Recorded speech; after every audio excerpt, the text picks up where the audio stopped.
வணக்கம் நண்பர்களே, welcome to my channel let's play fantasy. இன்னைக்கு நம்ம என்ன மேட்சுக்கான ப்ரெடிக்ஷன் பார்க்க போறோம்னா, டிஎன்பிஎல்ல 10வது மேட்சான மதுரை வெர்சஸ் திருப்பூர் மேட்சுக்கான ப்ரிவியூ தான் பார்க்க போறோம்.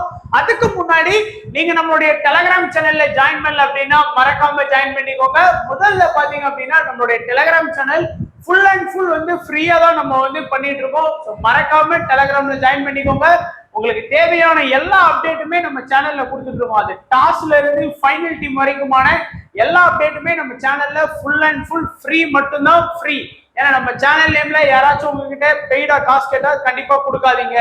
அண்ட் அதுக்கு அடுத்து பார்த்தோம்னா, இது வரைக்கும் நீங்க ஃபேண்டசி XL11 ஆப்ல ஜாயின் பண்ணிக்கோங்க. ஒரு new app. So investment leader board அட்டகாசமா கொடுத்துருக்காங்க. நமக்கு மொத்தமே பாத்தீங்கன்னா ஒரு 300 பேர் தான் இதுல விளையாடிட்டு இருக்காங்க. அந்த மாதிரி இருக்கு. ஸோ இந்த ஆப்பர்ச்சுனிட்டியை மிஸ் பண்ணி கண்டிப்பா ஒரு 5ஆவதோ ஒரு அட்லீஸ்ட் 30க்குள்ளே வர்றதுக்கு ட்ரை பண்ணுங்க. ஒரு மேட்சுக்கு 100 ரூபா கட்டினாலும் நீங்க 30க்குள்ள வரலாம் போல, அந்த மாதிரி இருக்குது. அதனால நீங்க நம்பிக்கையா ட்ரஸ்டபுளா ஜாயின் பண்ணி பிளே பண்ணுங்க. இன்வெஸ்டர் இந்த ஆப்பர்ச்சுனிட்டியை மிஸ் பண்ணிடாதீங்க. அப்புறம் ஃபீல் பண்ணுவீங்க. ஏன்னா ஈஸியா இந்த இன்வெஸ்ட்மெண்ட் லீடர் போல இருக்கக்கூடிய பிரைஸை வின் பண்ணலாம். என்ட்ரி ஃபீஸாவும் உங்களுக்கு ரொம்பவே கம்மியா இருக்கு. லிங்க் டிஸ்கிரிப்ஷன் பாக்ஸ்ல இருக்கு. XL11 ஆப்ல ஜாயின் பண்ணாதவங்க ஜாயின் பண்ணிக்கோங்க.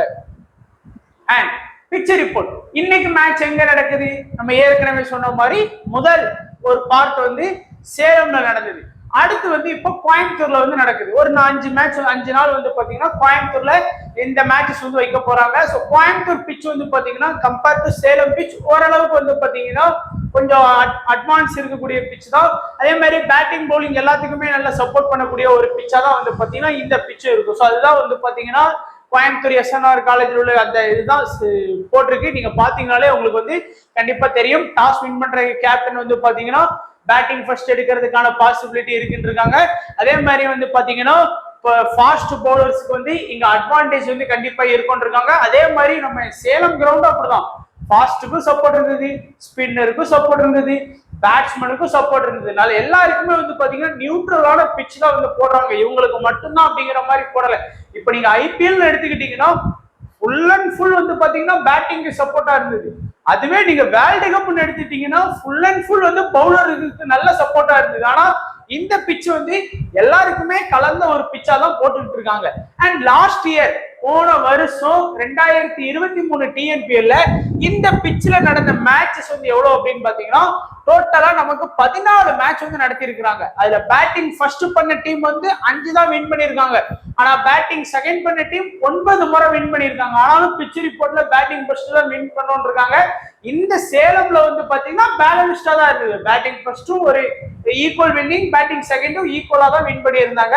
ஸ்கோர் வைஸா பார்க்கும்போது 0ல இருந்து 150க்குள்ளே 14 இன்னிங்ஸ், 150 169க்குள்ள 4 இன்னிங்ஸ், 178 189க்குள்ள 6 இன்னிங்ஸ், 90+ ஒரு 4 இன்னிங்ஸ் ஸ்கோர் பண்ணியிருக்காங்க.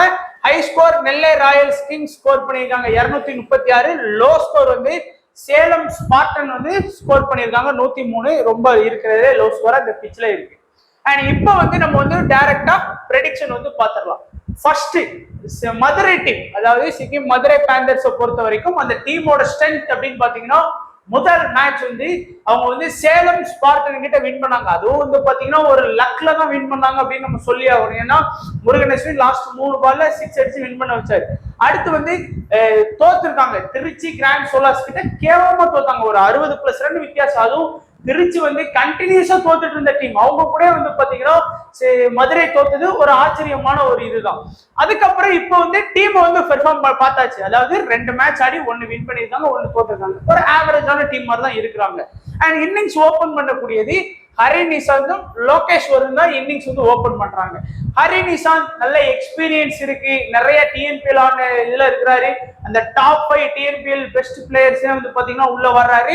மினிமம் பாத்தீங்கன்னா ஹரி நிசாந்த் அந்த ஒரு 20ல இருந்து 30 ரன் நம்ம எதிர்பார்த்தோம் அப்படின்னா ஒரு 30 ஃபேண்டசி பாயிண்ட் பிளஸ் கண்டிப்பா அவருக்கு வாங்கி கொடுக்க முடியும். அந்த மாதிரிதான் ஆடுவார். அதே மாதிரி லோகேஸ்வரும் பாத்தீங்கன்னா நல்லா ஆடக்கூடிய பிளேயர். ஆனா ரீசெண்டா அவரோட பெர்ஃபார்மன்ஸ் பாத்தீங்கன்னா ஒரு 69 ஒரு 7 ஸ்கோர் பண்ணாலும் அவர்கிட்ட இருந்து நீங்க ஒரு 30 ரன் கிட்ட எதிர்பார்க்கலாம். ஒரு 30 ரன் பிளஸ் பாத்தீங்கன்னா விக்கெட் கீப்பர்ல இருக்கிறாரு. ஒரு மேட்சுக்கு கண்டிப்பா ஒரு விக்கெட் கீப்பர்னால ஒரு 15ல இருந்து 20 பாயிண்ட் எக்ஸ்ட்ரா வாங்கி கொடுக்க முடியும். அப்படிங்கிறதுனால நீங்க 50 பாயிண்ட் அவர்கிட்ட இருந்து எதிர்பார்க்கலாம். லாஸ்ட் மேட்ச் அவருக்கு இருந்து 50 பாயிண்ட் எதிர்பார்க்கணும்னு நினைச்சிருந்தீங்கன்னா அது கொஞ்சம் ஃபெயிலியர் ஆயிருக்கும். ஏன்னா அவரால் பெருசா ஒரு ஹை ஸ்கோர் பண்ண முடியல. ஏன்னா லாஸ்ட் மேட்ச் வந்து எக்ஸ்பெக்ட் பண்ண மாதிரி மதுரை வந்து பெர்ஃபார்ம் பண்ணல, அது ஒரு விஷயம். அடுத்து வந்து கௌஷிக் ஒன் டவுன் வந்து வர்றாரு. கௌஷிக் வந்து பாத்தீங்கன்னா பேட்டிங் பிளஸ் பவுலிங் அட்வான்டேஜ் கண்டிப்பா இருக்கு. அவரோட ரீசன்ட் பெர்ஃபார்மன்ஸ் முதல் மேட்ச் வந்து சேலம் கிட்ட நல்லாவே ஸ்கோர் பண்ணி கொடுத்தாரு. ஆனா அதே இது வந்து திருச்சி கிராண்ட் சோலாஸ் கிட்ட வந்து பெருசா பெர்ஃபார்ம் பண்ண முடியல. அவரால் பவுலிங்கும் ஒரு ஓவர் தான் பவுல் பண்ணாரு. ஏன்னா இஷ்டத்துக்கு பவுலிங் எடுத்தாங்க. மதுரை தோத்ததுக்கு காரணமே பவுலிங் வந்து ஹரிநிஷாந்த் ஒரு இந்த பேட்டி மேட்ச் முடிஞ்சுன்னு சொல்லும் போதே நான் வந்து பவுலிங் வந்து கரெக்ட் பண்ணணும்னு, ஏன்னா 8 பேருக்கிட்ட பவுலிங் பண்ணாங்க அந்த மேட்ச்ல. அதனால வந்து பாத்தீங்கன்னா பெருசா அவங்களால பவுலிங் வந்து இது பண்ண முடியல. அதனால அடுத்த மேட்ச் வந்து கண்டிப்பா ஒரு ஓவர் இருக்கும்னு நினைக்கிறேன். குறையாம அவர் வந்து ஒரு 20 ரன் அடிச்சாலும் பிளஸ் ஒரு விக்கெட் எடுத்து கொடுத்தாலும் கண்டிப்பா ஒரு மினிமம் அந்த ஃபேண்டசி பாயிண்டான ஒரு 40 பாயிண்ட் கூட நம்ம வச்சுக்கலாம். மினிமம் ஒரு 40 பாயிண்ட் அவரால் வாங்கி கொடுக்க முடியும். அடுத்து வந்து சதுர்வட் வந்து எக்ஸ்பீரியன்ஸ் இருக்கு. ஆனா வந்து பாத்தீங்கன்னா ஃபார்ம் அவுட்ல தான் இருக்கிறாரு. பெருசா அவரால் இன்னும் வந்து டபுள் டிஜிட் ரன்னுக்கே வந்து அவரால் கன்சிடர் பண்ண முடியல. ரீசெண்டான பெர்ஃபார்மன்ஸ்ல பார்த்தாலே தெரியும். இந்த மேட்சும் அவர்கிட்ட இருந்து நீங்க ஒரு 15ல இருந்து 20 ரன் வேணா எதிர்பார்க்கலாம், அதிகபட்சமா எதிர்பார்க்கலாம். ஒரு 20 ஃபேண்டசி பாயிண்ட் வாங்கி கொடுப்பாருன்னு நீங்க ஒரு கணிப்பா வச்சுக்கிடலாம். அடுத்து அக்ரம் கான். சோ இவர் வந்து ரீசன்ட் பெர்ஃபார்மன்ஸ் பாத்தீங்கன்னா ஓகே அப்படிங்கிற மாதிரி தான் இருக்கு. ஏன்னா இவர் வந்து கொஞ்சம் ஹார்ட் ஹிட்டர், வந்தா வருது போனா போகுது அப்படின்னு ஆடக்கூடிய ஒரு ஹார்ட் ஹிட்டரா தான் இருக்கிறாரு. மேபி அவரோட டே கரெக்டா பெர்ஃபெக்டா அமைஞ்சது அப்படின்னா ஒரு 40+ ரன் அடிக்கலாம். டே சரியா பெர்ஃபார்ம் அமையல அப்படின்னா ஒரு இந்த மாதிரி 10 ரன் 15 ரன்னுக்குள்ளே அவுட் ஆகிறதுக்கு வாய்ப்பு இருக்கு. ஒரு 15ல இருந்து 20 ரன் அடிப்பாருன்னு நினைக்கலாம் நீங்க வந்து. அதனால ஒரு மினிமம் ஒரு 20 பாயிண்ட் அவர்கிட்ட இருந்து நீங்க எக்ஸ்பெக்ட் பண்ணலாம். ஏன்னா எதிர்த்தாடுறது வந்து பாத்தீங்கன்னா திருப்பூர்ட்ட கண்டிப்பா பவுலிங் வந்து நட்டு மாதிரியான பவுலர்ஸ் தான் இருக்கிறாங்க ஓரளவுக்கு. அதனால பெரிய ஸ்கோர் அடிக்க விட மாட்டாங்கன்னு தோணுது. அடுத்து ஸ்வப்னில் சிங் முக்கியமான ஒரு ஆல்ரவுண்டர். ஆனா இது வரைக்கும் பார்த்தோம்னா பேட்டிங்லயும் பெருசா கான்ட்ரிபியூட் பண்ணி கொடுக்கல மதுரைக்கு. ஸ்பின்லயும் வந்து அதாவது அவரோட பவுல்லையும் பெருசா மதுரைக்கு வந்து கான்ட்ரிபியூட் பண்ணி கொடுக்கல. அவர்கிட்ட இருந்து நம்ம மினிமம் ஒரு 40 பாயிண்ட் எதிர்பார்க்கலாம் எப்படி பார்த்தாலும். ஏன்னா ஏதாச்சும் ஒண்ணு இல்லை. லாஸ்ட் முதல் மேட்ச் பாருங்க, சேலம் கூட ரன் பெருசா அடிக்கல, ஆனா ஒரு விக்கெட் எடுத்தாரு. ஒரு 25 பாயிண்ட் பிளஸ் பிளேயிங் 11 சேர்ந்து ஒரு 30 பாயிண்ட் வாங்கி கொடுத்துட்டாரு ஆல்மோஸ்ட். அண்ட் ரெண்டாவது மேட்ச்ல வந்து விக்கெட் எடுக்கல, ஒரு 18 ரன் வந்து அடிச்சு கொடுத்தாரு. பிளஸ் பிளேயிங் 11 சேர்ந்து ஒரு 25-28 பாயிண்ட் கிட்ட வாங்கி கொடுத்தாரு. எப்படி பார்த்தாலும் வந்து 30-40 பாயிண்ட் வந்து கண்டிப்பா ஸ்வப்னில் சிங் வந்து கிடைக்கும். அதுக்கு மேலேயும் கிடைக்கிறதுக்கு பாசிபிலிட்டி இருக்கு. அடுத்து சசிதேவ் வந்து ஒரு ஆவரேஜான பிளேயர். அவர்கிட்ட இருந்து நம்ம அதிகபட்சமா பார்த்தோம் அப்படின்னா ஒரு 15ல இருந்து 25 ரன்னுக்குள்ள, இந்த 10 ரன்னுக்குள்ள வித்தியாசத்துலதான் ஒரு ஸ்கோர் வந்து கிடைக்கும். ஒரு 20 பாயிண்ட் நீங்க அவர்கிட்ட எதிர்பார்க்கலாம். அடுத்து சரவணன் பெருசா ரோல் இல்ல அவருக்குலாம் வந்து பாத்தீங்கன்னா. ஏன்னா பேட்டிங்லயும் பெருசா ரோல் இல்ல, பவுலிங்லயும் பெருசா இல்ல. ஓவர் வந்து கிடைக்கிறது இல்ல, பேட்டிங் எதுவுமே கிடைக்கிறது இல்ல. மினிமம் பாத்தீங்க அப்படின்னா ஒரு 30 பாயிண்ட், அதிகபட்சமா ஒரு 30 பாயிண்ட், 20ல இருந்து 30 பாயிண்ட் எடுத்து கொடுக்கலாம். அடுத்து முருகன் அஸ்வின் வந்து கண்டிப்பா என்ன பொறுத்த வரைக்கும் இந்த மேட்ச்ல ஒரு 2 விக்கெட் ஸ்கோர் பண்ணுவார். ஏன்னா திருப்பூரை பொறுத்த வரைக்கும் பேட்டிங் ரொம்ப வீக்கா இருக்கு. நேற்று சேப்பா கூட அன்னைக்கு ஆடும்போது பாத்தீங்கன்னா தெரிஞ்சிருக்கும், ரொம்ப வீக்கா தான் ஆடுறாங்க. முருகன் அஸ்வின் வந்து நான் 2 விக்கெட் இந்த மேட்ச் வந்து எக்ஸ்பெக்ட் பண்றேன். ஆனா ரீசெண்ட் பெர்ஃபார்மன்ஸ் நீங்க பாத்துக்கோங்க எப்படி அவர் பெர்ஃபார்ம் பண்ணிருக்காரு. ஏன்னா கண்டிப்பா 4 ஓவர் போல் பண்றாரு, ஒரு விக்கெட்ல 2 விக்கெட் கன்ஃபார்ம் எடுத்துருவாரு. அடுத்து வந்து அலெக்சாண்டர் ஒரு நல்ல ஸ்பின் பவுலர், 2 மேட்ச் ஆடி நல்ல விக்கெட் எடுத்து கொடுத்துட்டு இருக்காரு. ரீசெண்ட் பெர்ஃபார்மன்ஸ் வந்து நல்லாவே இருக்குது. மினிமம் அலெக்சாண்டர்ல இருந்து ஒரு விக்கெட் எடுத்துட்டு பாத்தீங்கன்னா கூட 30 பாயிண்ட் ஆச்சு. அதுக்கு அடுத்து வந்து குர்ஜப்தீப் சிங் வந்து நல்லா ஒரு பிளே பண்ணக்கூடிய பிளேயர். அதாவது இந்த டீம்ல வந்து நம்ம ஸ்டார்டிங்ல 2 ஓவர், இப்ப அந்த 1வது ஓவர் 3வது ஓவர் இது பவுல் பண்றாரு. அந்த கடைசி லாஸ்ட் ஓவரும் 18வது ஓவரும் கடைசி இந்த டெத்ல 4 ஓவர்ல 2 ஓவர் பவுல் பண்றாரு. கண்டிப்பா வந்து மினிமம் 4 ஓவர் பவுலிங் பண்ணிடுறதுனால 2 விக்கெட்டே நீங்க அவர்கிட்ட இருந்து எக்ஸ்பெக்ட் பண்ணலாம். ஏன்னா லாஸ்ட் சீசன் நல்லா பெர்ஃபார்ம் பண்ணாரு. இந்த சீசன் முதல் மேட்ச் அடி வாங்கினாரு, 2வது மேட்ச் 1 விக்கெட் பிளஸ் எக்கனாமி நல்லா மெயின்டைன் பண்ணாரு. 3வது மேட்ச் 2 விக்கெட் எடுக்கிறதுக்கு பாசிபிலிட்டி இருக்குது. அதே மாதிரி கிரண் ஆகாஷ் வந்து உங்களுக்கு நல்ல ஒரு ஆப்ஷன்ல இருக்கக்கூடிய பிளேயர். இனிஷியல்ல பவுல் பண்றாரு, டெத்ல 1 ஓவர் பவுல் பண்றாரு. அதனால கிரண் ஆகாஷும் நல்ல முக்கியமான பிளேயர். நல்ல டிஎன்பிஎல் கெரியர்ல நல்லா விக்கெட் எடுத்திருக்கிறாரு.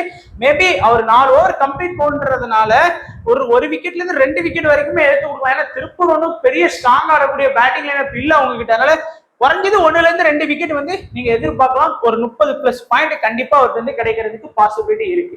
ஸோ இப்ப இந்த டீமை பொறுத்த வரைக்கும் ஒரு 6 இம்பார்ட்டன்ஸ் பிளேயர் அப்படின்னு பாத்தீங்க அப்படின்னா ஸ்டார்டிங்ல இருந்தே பாத்தீங்கன்னா இந்த 2 பேருமே கண்டிப்பா தேவை. அதாவது ஹரிநிசாந்த், லோகேஸ்வர் அண்ட் நம்மளுடைய கௌஷிக். இந்த டாப்ல ஆடக்கூடிய இந்த 3 பிளேயர் வந்து பாத்தீங்கன்னா உங்களுக்கு ரொம்பவே இம்பார்ட்டன்டா இருப்பாங்க. அது உங்களுடைய ஸ்மால் லீக்கா இருந்தாலும் சரி, அது கிராண்ட் லீக்கா இருந்தாலும் சரி, மினி கிராண்ட் லீக்கா இருந்தாலும் சரி. அதே மாதிரி அடுத்து வந்து ஸ்வப்னில் சிங் வந்து நல்ல ஒரு 4வது இம்பார்ட்டன்ட் பிளேயரா இருப்பாரு. அதுக்கடுத்து 5வதா வந்து முருகன் அஸ்வின் இருப்பாரு. 6வதா வந்து பாத்தீங்கன்னா குர்ஜப்ரீத் சிங் வந்து இருப்பாரு. இந்த 6 பிளேயர் வந்து உங்களுக்கு ரொம்ப இம்பார்ட்டன்ட் பிளேயரா இருப்பாங்க. இந்த மேட்ச்ல 2 கேம் சேஞ்சர் வந்து இருக்கிறாங்க. அதாவது முக்கியமான 2 கேம் சேஞ்சர் வந்து பேட்டிங்ல இருந்து பார்க்கும்போது அக்ரம் கான் வந்து ஒரு கேம் சேஞ்சரா கண்டிப்பா இருப்பார் உங்களுடைய டீம்ல. அதாவது நான் வந்து இப்ப நம்ம வந்து ஸ்மால் லீக்கை மட்டும் பார்க்கல, எல்லா லீக் மினி கிராண்ட் லீக் எல்லாம் பார்த்துட்டு இருக்கேன். அவரோட பெர்சன்டேஜ் வைஸ் ரொம்ப கம்மி செலெக்ஷன். உங்களுடைய மினி கிராண்ட் லீக்ல அவரை வந்து நீங்க ஒரு கேம் சேஞ்சரா ட்ரை பண்ணலாம். அதே மாதிரி கிரண் ஆகாஷையும் யாருமே போக்கஸ் பண்ண மாட்டாங்க. எல்லாரோட போக்கஸும் பவுலிங் ஸ்வப்னில் சிங் மேல இருக்கும், முருகன் அஸ்வின் மேல இருக்கும், குர்ஜப்ரீத் சிங் மேல இருக்கும். அதிகபட்சமா அலெக்சாண்டர் மேல வருமே தவிர கிரண் ஆகாஷ் மேல வராது. அதனால இந்த 2 கேம் சேஞ்சரையும் யூஸ் பண்றது உங்களுடைய திறமை. கண்டிப்பா யூஸ் பண்ணி பாருங்க. ஏன்னா 2 பேர்கிட்ட இருந்து நல்ல பாயிண்ட் நம்ம எதிர்பார்க்கலாம். ஒரு 50+ பாயிண்ட் 2 பேர்கிட்ட இருந்து கண்டிப்பா எதிர்பார்க்கலாம். திடீர்னு கிரண் ஆகாஷ் டெத்ல பவுல் பண்ணும்போது விக்கெட் எக்ஸ்ட்ரா கிடைச்சது அப்படின்னா லாஸ்ட் மேட்ச் வந்து பெரிய சுவாமியாலதான் நம்மளுடைய கண்டினியூ ஸ்வீப் வந்து மிஸ் ஆச்சு. ஏன்னா வந்து கிறிஸ்ட வந்து ட்ரை பண்ணோம், பெரியசாமி 2 விக்கெட் எடுத்துட்டாரு, கிறிஸ்ட வந்து 1 விக்கெட் எடுத்தாரு. அதனாலதான் லாஸ்ட் அந்த கண்டினியூஸா 2 மேட்ச் வின் பண்ணிட்டு 3வது மேட்சான திருப்பூர் வர்சஸ் சேப்பாக் மேட்ச்ல பிரேக் ஆச்சு. ஸோ அதனால கொஞ்சம் கவனமா டெத்ல போடக்கூடிய பவுலர்ஸ்க்கு வந்து இம்பார்ட்டன்ஸ் கொடுத்துருங்க. இந்த 2 கேம் சேஞ்சரை ட்ரை பண்ணலாம். கேப்டன் வைஸ் கேப்டனை பொறுத்த வரைக்கும் இந்த டீம்ல இருந்து நீங்க ஸ்வப்னில் சிங்கை வந்து ஒரு கேப்டன் வைஸ் கேப்டனா யூஸ் பண்ணி பார்க்கலாம். ஒரு நல்ல கேப்டன் வைஸ் கேப்டன் ஆப்ஷன் இருக்கு. முருகன் அஸ்வினை வந்து கேப்டன் வைஸ் கேப்டன் ஆப்ஷன்ல யூஸ் பண்ணி பார்க்கலாம். அதே மாதிரி வந்து லோகேஸ்வரையும் வந்து கேப்டன் அண்ட் விசி ஆப்ஷன்ல யூஸ் பண்ணி பார்க்கலாம். இந்த 3 பேரையுமே ஒரு சேஃபான பிளேயரா உங்களுக்கு கேப்டன் வைஸ் கேப்டன் ஆப்ஷன்ல அமைவாங்க. இந்த மாதிரி லோ பெர்சன்டேஜ் பிளேயர்ஸ் நீங்க ட்ரை பண்றது மூலமாவே நீங்க வந்து பாயிண்ட் எடுக்கலாம். அதனால அவங்களை வந்து ரிஸ்கா கேப்டன் வைஸ் கேப்டனா போடணும்னு அவசியம் இல்லை. அடுத்து திருப்பூர் டீம் வந்து பார்த்தோம்னா கொஞ்சம் பெர்ஃபார்மன்ஸ் வைஸா கொஞ்சம் கம்மியா தான் பெர்ஃபார்ம் பண்றாங்க. ஏன்னா கொஞ்சம் பேட்டிங் வந்து ரொம்ப வீக்கா இருக்கு. திருப்பூர் டீம் முதல் மேட்ச் வந்து பாத்தீங்கன்னா லைக்கா கோவைக்கு அகைன்ஸ்டா 1 ரன்ல தோத்தாங்க. நம்ம சேப்பாக் சூப்பர் கில்லிங்ஸ்க்கு அகைன்ஸ்டா ஒரு 23 ரன் வித்தியாசத்துல தோத்துட்டாங்க. 2 மேட்சுமே வின் பண்ணி இருக்கக்கூடிய மேட்ச் தான். ஆனா வந்து அவங்களுக்கு பேட்டிங் சரியா அமையல. அது மட்டும் இல்லாம இந்த மேட்ச் வந்து சாய் கிஷோர் வராரா இல்லையான்னு தெரியல. லாஸ்ட் மேட்ச் வரைக்கும் சப்ஸ்டியூட்ல தான் இருக்காரு. சாய் கிஷோர் வந்தாரு அப்படின்னா அந்த டீமுக்கு வந்து பயங்கர பூஸ்டப்பா இருக்கும். அதே மாதிரி விஜய் சங்கருக்கு வந்து பாத்தீங்கன்னா லாஸ்ட் மேட்ச் கையில இன்ஜுரி, அவரும் இந்த மேட்ச் இருக்கிறதுக்கு கொஞ்சம் கஷ்டம் தான் தோணுது. அதனால எப்படி ஆட போறாங்கன்னு தெரியல. விஜய் சங்கர்லாம் இல்லை அப்படின்னா திருப்பூர் சோழி முடியும். நட்ராஜனை மட்டும் வின் பண்ண முடியாது. ஏன்னா அதுக்கடுத்து சொல்ற லெவலுக்கு யாரும் பெருசா ஆட மாட்டேங்கிறாங்க. இன்னிங்ஸ் ஓபன் பண்ணக்கூடியது ராதாகிருஷ்ணனும் துஷார ரகேஜாவும் வந்து இன்னிங்ஸ் ஓபன் பண்றாங்க. ராதாகிருஷ்ணன் இருந்து நம்ம குறைஞ்சது அந்த 2 தான். ஒரு 15ல இருந்து ஒரு 20 ரன் எக்ஸ்பெக்ட் பண்ணீங்கன்னா ஒரு 20 பாயிண்ட் வாங்கி கொடுப்பாரு. ஆனா ஒரு நல்ல ட்ரம்ப் பிக்கா நீங்க ட்ரை பண்ணலாம். அடுத்து ரகேஜாக்கு வந்து ஒரு நீங்க குறையாம அவருக்கு வந்து ஒரு 30ல இருந்து 40 ரன்னே எதிர்பார்க்கலாம். நல்லா ஆடக்கூடிய ஒரு பிளேயர் தான். பிளஸ் விக்கெட் கீப்பிங் ஆப்ஷன் வேற இருக்கிறதுனால 50 பாயிண்ட் இந்த டாப்ல ஆடக்கூடியதுல ரகேஜா தான் கொஞ்சம் நல்ல திறமையா ஆடக்கூடிய ஒரு பிளேயரா இருக்காரு. அதனால நீங்க ஒரு 50 பாயிண்ட் எதிர்பார்க்கலாம். அடுத்து சாத்விக்லாம் வந்து ஒரு 15ல இருந்து அதிகபட்சம் 25 ரன் தான். அதுக்கு மேல அவரால் பெருசா ஆட முடியல. அவரோட ஷாட்லாம் வந்து அந்த 6 லைன்ல தாண்டியே போக மாட்டேங்குது. அப்படிங்கும் போது கொஞ்சம் கஷ்டம் தான். அந்த இந்த பவுண்டரி லைன்லயே அவரால் பெருசா 6 ஸ்கோர் பண்ண முடியல, கேட்ச் அவுட் ஆயிடுறாரு. அது கொஞ்சம் இதாதான் இருக்கு. அப்படிங்கும் போது இந்த 15-20 ரன்னுங்கும் போது ஒரு 20 பாயிண்ட் தான் அவரால் வாங்கி கொடுக்க முடியும். அதே மாதிரி நீங்க அந்த டீமோட மதுரையோட பவுலிங்கையும் நீங்க கொஞ்சம் பார்க்கணும். ஏன்னா மதுரையோட பவுலிங் கொஞ்சம் நல்லாவே இருக்கு. ஒரு மேட்ச் கேவலமா தோத்துட்டாங்கன்னு நினைக்க கூடாது. ஏன்னா அவங்களோட அன்னைக்கு வந்து மிஸ்டேக் பண்ணதே பவுலிங்கை சரியா கொடுக்கறதுனால. ஏன்னா சிங்கு, கிரண் ஆகாஷ் ஸ்டார்டிங்ல பவுல் பண்ணுவாங்க, உடனே அட்டாக் பண்ண வர்றது அலெக்சாண்டர், ஸ்வப்னில் சிங், முருகன் அஸ்வின். அப்படிங்கும் போது அந்த 3 ஸ்பின்னரை வச்சு பயங்கரமா இருக்குவாங்க. அப்படிங்கும் போது கொஞ்சம் கஷ்டமா தான் இருக்கும் திருப்பூரால ஸ்கோர் பண்றதுக்கு. ஏன்னா சேப்பாக்கம் அப்படிதான் last match spinner and death fast ball வச்சு அட்டாக் பண்ணி இவங்க சோலி முடிச்சிட்டாங்க. அண்ட் விஜய் சங்கருக்கு வந்து பேட்டிங் பிளஸ் பவுலிங் ஆப்ஷன் இருக்கு. குறையாம 50 பாயிண்ட் எதிர்பார்க்கலாம்னு நினைச்சா அவர் ஒரு மேட்ச் கூட சரியா ஆடி கொடுக்க மாட்டேங்கார். பட் ஒரு பெஸ்ட் ஆல்ரவுண்டர் அப்படிங்கிறதுனால ஒரு 50 பாயிண்ட் எதிர்பார்க்கலாம். பட் பிளேயிங் லெவல்ல இருக்கிறதே இன்னைக்கு வந்து கொஞ்சம் டவுட் தான். ஏன்னா இன்ஜுரி, ஹேண்ட்ல வந்து இன்ஜுரி ஆயிருக்காரு. அடுத்து அனிருத் அவரும் வந்து ஒரு 15ல இருந்து 25 ரன் அதிகபட்சமா ஆடி கொடுக்கக்கூடிய ஒரு பிளேயரா தான் இருக்கிறாரு. ரீசெண்டா எல்லாமே சிங்கிள் டிஜிட்ல ஆடி கொடுக்குறாங்க. எங்க பாருங்க சாத்விக் பாருங்க 12, 14, அனிருத்தனா 4, 7, அதே மாதிரி இந்த முகமது அலி. சோ ஒரு பெஸ்ட் பிளேயர் அப்படின்னு சொல்லலாம் திருப்பூர்ல. நல்ல பேட்டிங்கும் பண்றாரு, பவுலிங்கும் பண்றாரு, ஃபீல்டிங்கும் பண்றாரு. மூணுலயுமே பெஸ்டா கான்ட்ரிபியூட் பண்ணி கொடுக்கக்கூடிய ஒரு player. Recent performance 35 run plus ஒரு விக்கெட், இந்த பாருங்க 12 ரன் பிளஸ் 3 விக்கெட். குறையாம அவர்கிட்ட இருந்து நீங்க 60 பிளஸ் பாயிண்ட் எதிர்பார்க்கலாம். சாலிடா 60 பிளஸ் பாயிண்ட் கண்டிப்பா நமக்கு வந்து வாங்கி கொடுத்துருவாரு. அடுத்து கணேஷ் தான் வந்து பாத்தீங்கன்னா last match impact support 2 down வந்து நல்லா ஸ்கோர் பண்ணி கொடுத்தாரு. 61 ரன் முதல் மேட்ச் வந்து 1 ரன் ஸ்கோர் பண்ணாலும் லாஸ்ட் மேட்ச் அவர் தான் கொஞ்சம் நல்லா ஆனாரு. கொஞ்சம் நல்லா ஆடுறதுக்கான பாசிபிலிட்டி இருக்கு. ஒரு 25ல இருந்து ஒரு 35 ரன் வரைக்கும் ஆடி கொடுத்து ஒரு 30 ஃபேண்டசி பாயிண்ட் அவர்கிட்ட நம்ம எதிர்பார்க்கலாம். சோ இதுதான் திருப்பூரோட பேட்டிங் லைனப் அப்படின்னு சொல்றது. பேட்டிங் லைனப் ரொம்ப வீக்கா இருக்கு. நீங்க பாத்தீங்கன்னாலே தெரியும். நம்ம கம்பேர் டு மதுரையே ரொம்ப வீக்கா தான் வச்சிருக்காங்க. பவுலிங் லைனப் புவனேஸ்வரன் அந்த டீமோட டெத்ல பவுல் பண்றாரு. ஸ்டார்டிங்லயும் பவுல் பண்றாரு, டெத்ல வந்து 1 ஓவர் பவுல் பண்றாரு. அதிகபட்சமா 1 ஓவர் பவுல் பண்றாரு. ரீசெண்டா 3 ஓவர் பவுலிங் பண்ணி 0 விக்கெட் வந்து லைக்கா கூட கோவை கூட சேப்பா கூட 4 ஓவர் பவுலிங் பண்ணி 1 விக்கெட் எடுத்திருக்காரு. மினிமம் நீங்க அவர்கிட்ட இருந்து 1ல இருந்து 2 விக்கெட் எதிர்பார்க்கலாம். ஏன்னா சாலிடா வந்து முதல் 2 ஓவர் ஸ்டார்டிங்லயும் 1 ஓவர் மிடிலையும் 1 ஓவர் டெத்லயும் பவுல் பண்றாரு. அதுக்கடுத்து அஜித்ராமோட பெர்ஃபார்மன்ஸ் லாஸ்ட் மேட்ச்ல நம்பிக்கை தகுந்த மாதிரி இல்ல. ஏன்னா ஸ்பின்ல மெயின் இது அவர் தான். பட் அவருக்கு 2 ஓவர் தான் கொடுத்தாங்க. பெருசா அவராலையும் வந்து கான்ட்ரிபியூட் பண்ண முடியல. அப்படிங்கும் போது ஆனா என்ன பொறுத்த வரைக்கும் அஜித்ராம் கிட்ட இருந்து மினிமம் நீங்க 1 விக்கெட் எதிர்பார்க்கலாம் இந்த மேட்ச்ல, மதுரைக்கு அகேன்ஸ்ட் ஆடக்கூடிய மேட்ச்ல. ஏன்னா மதுரையோட மிடில் வந்து கொஞ்சம் வீக்கா தான் இருக்கிறாங்க. அடுத்து கருப்புசாமி லாஸ்ட் மேட்ச்ல பவுலிங்கே கொடுக்கல. ஆனா அவருக்கு வந்து நான் வந்து 0 விக்கெட் தான். ஏன்னா பெருசா ஓவர் கொடுப்பாங்களாங்கிறதே எனக்கு வந்து டவுட்டா தான் இருக்கு. ஒரு 10 பாயிண்ட் எதிர்பார்க்கலாம். நட்டு குறைஞ்சது 2 விக்கெட், கண்டிப்பா 2 விக்கெட் எடுக்கிறதுக்கு வாய்ப்பு இருக்கு. டெத்ல அவர் தான் பவுல் பண்றாரு. ஒரு மிடில் பவர் பிளே எண்ட்ல வர்றாரு, இல்ல பவர் பிளே முடிஞ்சதுக்கு அப்புறம் வராது. பிளஸ் அந்த 17, 20, 19, 18, 17ல நட்டு 2 ஓவர் பவுல் பண்றாரு. புவனேஸ்வரன் 1 ஓவர், வேற யாராச்சும் ஒருத்தர் வந்து பாத்தீங்கன்னா 1 ஓவர் பவுல் பண்றாங்க. மதிவாணன் லாஸ்ட் மேட்ச் வந்து கொஞ்சம் நல்ல ஓவர் இன்க்ரீஸ் பண்ணதுனால 1 விக்கெட் வந்து கண்டிப்பா கிடைச்சது. அதே மாதிரி ஓவர் நிறைய கொடுத்தாங்க அப்படின்னா 1 விக்கெட் கிடைக்கிறதுக்கு பாசிபிலிட்டி இருக்கு. இந்த டீமை பொறுத்த வரைக்கும் சாய் கிஷோர் உள்ள வந்தாருன்னா கண்டிப்பா சாய் கிஷோரை கேப்டன் வைஸ் கேப்டனா போடுங்க. ஏன்னா அவர் நிறைய சேலஞ்ச் வேற பண்ணியிருக்காரு. 45 பால் இந்த சீசன்ல 100 அடிப்பேன்லாம் சொல்லியிருக்காரு. ஸோ பார்க்கலாம். ஸோ சாய் கிஷோர் வந்தாருன்னா கண்டிப்பா ஒரு மினி ஜிஎல்ல கேப்டன் வைஸ் கேப்டனா போக்கஸ் பண்ணுங்க. அதே போல இந்த டீம்ல இம்பார்ட்டன்ட் பார்த்தோம் அப்படின்னா ரகேஜா வந்து ஒரு நல்ல இம்பார்ட்டன்ட் பிக்கா இருப்பாரு. விஜய்சங்கர் பிளேயிங் லெவல்ல இருக்க டவுட் இருந்தாலும் இம்பார்ட்டன்ட் பிக்ல வந்துருவாரு. முகமது அலி ஒரு நல்ல பிளேயர். அடுத்து புவனேஸ்வரனை வந்து ட்ரை பண்ணுங்க. அஜித் ராம், அடுத்து வந்து நட்ராஜன் 1, 2, 3, 4, 5, 6 இந்த 6 பிளேயருக்குமே நல்லா போக்கஸ் பண்ணிக்கோங்க. அதாவது நம்ம கேம் சேஞ்சர் இந்த பிளேயரை எடுத்தீங்கன்னா ஒன்னு ஒன் சைடு ஸ்வீப், இல்ல அப்படின்னா கேவலமா தோக்குறது கூட பாசிபிலிட்டி இருக்கும். அப்படிங்கிறதுல வந்து பார்த்தோம் அப்படின்னா நம்ம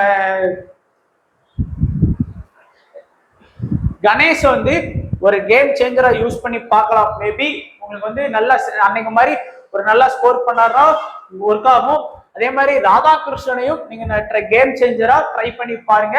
கேப்டன் வைஸ் கேப்டன் ஆப்வியஸ்லி வந்து விஜய்சங்கருக்கு ஒரு கேப்டன் வைஸ் கேப்டன் ஆப்ஷன் இருக்குது. அதே மாதிரி முகமது அலிக்கு best captain vice captain option இருக்குது. ஏன்னா பேட்டிங் பிளஸ் பவுலிங் பிளஸ் ஃபீல்டிங்கும் இருக்கு. நட்டு கேப்டன் வைஸ் கேப்டன் ஆப்ஷன் இருக்கு. இந்த 3 பேருக்கும் இந்த டீம்ல வந்து கேப்டன் வைஸ் கேப்டன் ஆப்ஷன் நம்ம கொடுக்கலாம்.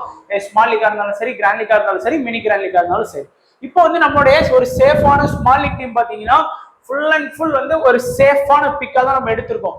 ரகேஜா, லோகேஸ்வர, கௌஷிக், ஹரிநிசாந்த், விஜய்சங்கர், சொப்னில் சிங், முகமது அலி, முருகன் அஸ்வின், நட்ராஜன், அஜித் ராம், குர்ஜப்ரீத் சிங் வந்து எடுத்திருக்கிறோம். இதுல வந்து உங்களுக்கு வந்து பேட்டிங் மதுரையில ரொம்ப கவர் பண்ண மாதிரி இருந்ததுன்னா ஏதாச்சும் ஒருத்தர் வந்து ட்ரை பண்ணுங்க. ஏன்னா மதுரையில இருந்து 6, திருப்பூர்ல இருந்து 5 பேர் அந்த மாதிரி பெஸ்ட் காம்பினேஷன்ல தான் ட்ரை பண்ணிருக்கேன். இருந்தாலும் பாத்துக்கோங்க. கேப்டன் வைஸ் கேப்டன் ஆப்ஷன்ல முகமது அவரை வந்து நீங்க ட்ரை பண்ணலாம். அடுத்து விஜய்சங்கர், சொப்னில் சிங், நட்ராஜன், கௌஷிக், இந்த லோகேஸ்வரை கூட ஆட் பண்ணிக்கோங்க. இந்த ஒரு 5 பிளேயர் வந்து நல்ல பெஸ்ட் கேப்டன் வைஸ் கேப்டன் ஆப்ஷனா இருக்காங்க. கேம் சேஞ்சரா பார்க்கும்போது நான் ஏற்கனவே சொன்ன மாதிரி ஆதம் கான், கிரண் ஆகாஷ், ராதாகிருஷ்ணன், மதிவாணன் கூட நீங்க வந்து போக்கஸ் பண்ணி பார்க்கலாம். ஸோ கேம் சேஞ்சருங்கிறது ஒரு ரொம்ப ரிஸ்க். மினிமம் பாத்தீங்கன்னா அவங்க வந்து 10% கீழே தான் இருக்கிறாங்க. சொன்னால பார்த்து கவனமா ட்ரை பண்ணிக்கோங்க.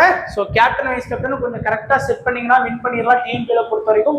ஸோ இன்னுமே டிஎன்பிஎலுக்கு யாருமே பெருசா சப்போர்ட் பண்ண மாட்டேங்கிறீங்க. ஒரு இந்தியா vs ஜிம்பாப்வே மேட்ச்க்கு பாக்குற வியூஸ் கூட டிஎன்பிஎலுக்கு போக மாட்டேங்குது. ஸோ கண்டிப்பா சப்போர்ட் பண்ணுங்க. பாக்குற எல்லாருமே கண்டிப்பா அந்த லைக் பட்டனை அமைக்க விட்டு போயிருங்க நண்பா. ஸோ அப்பதான் எல்லாருக்கும் வந்து யூஸ்ஃபுல்லா இருக்கும், அந்த வீடியோ போய் சேரும். ஸோ மறக்காம எல்லாருமே வீடியோ லைக் பண்ணுங்க, சப்ஸ்கிரைப் பண்ணுங்க நம்ம சேனலை. உங்களுடைய ஃப்ரெண்ட்ஸ் எல்லாருக்குமே நம்ம வீடியோவை வந்து ஷேர் பண்ணுங்க. ஸோ வீடியோ பார்த்த எல்லா நண்பர்களுக்கும் நன்றி, வணக்கம். தேங்க்ஸ் ஃபார் வாட்சிங் நண்பா.